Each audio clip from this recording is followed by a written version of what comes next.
Hi, and welcome back.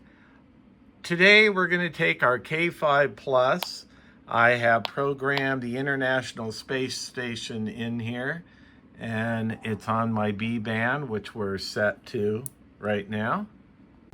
I have it hooked up to my dipole antenna that I built myself. All right, to be able to use this radio with the outside antenna, I have a special connector wire I ordered here. So it will take this type of antenna that fits on the Baofeng radio, and it has a connector at the end that converts it to your coax that you use on your outside antenna. Here we have a map of where the International Space Station currently is. It's currently out over the Pacific Ocean, and it's going to cross over Hawaii, and then it looks like it's going to cross over, that looks like it's possibly Oregon, Washington.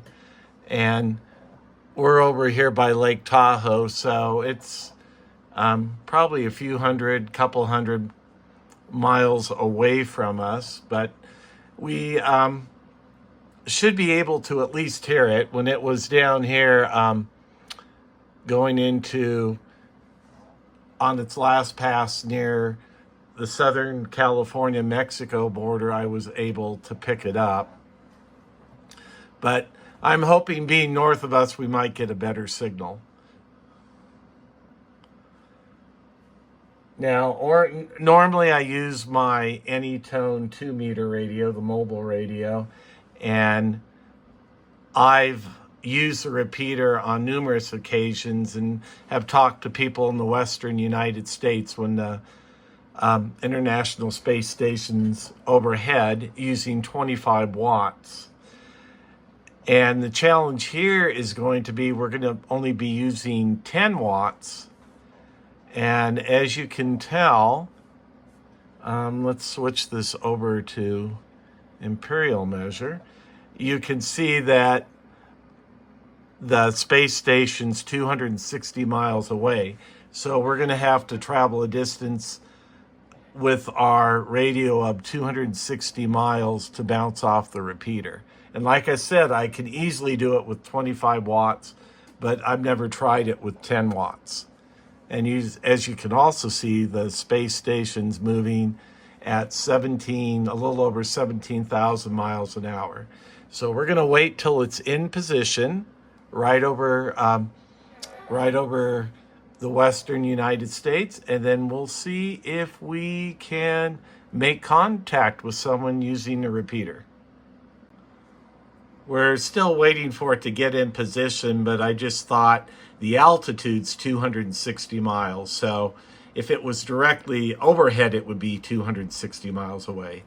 But it's farther north of us, so it's probably going to be over 300 miles away. So next time I see you, the station will be overhead and we'll try to make contact. All right, it's starting to come overhead. I usually have better luck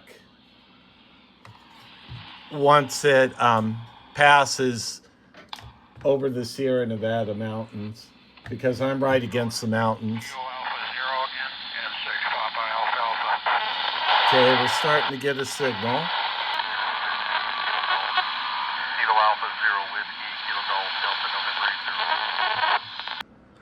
I wasn't able to make contact with the repeater on the space station, and I made several attempts calling out to it, but I'm not going to bore you with that.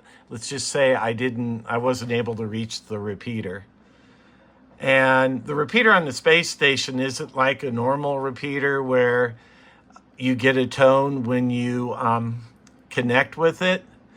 It's what you usually do is if you're making a connection to it, you'll hear people within probably 500 miles of you answer your call out. And I think the reason I didn't reach it, a couple reasons. It's farther. It was probably 200 or 300 miles north of me where it crossed over, and I think 10 watts is probably not enough power to connect with their repeater.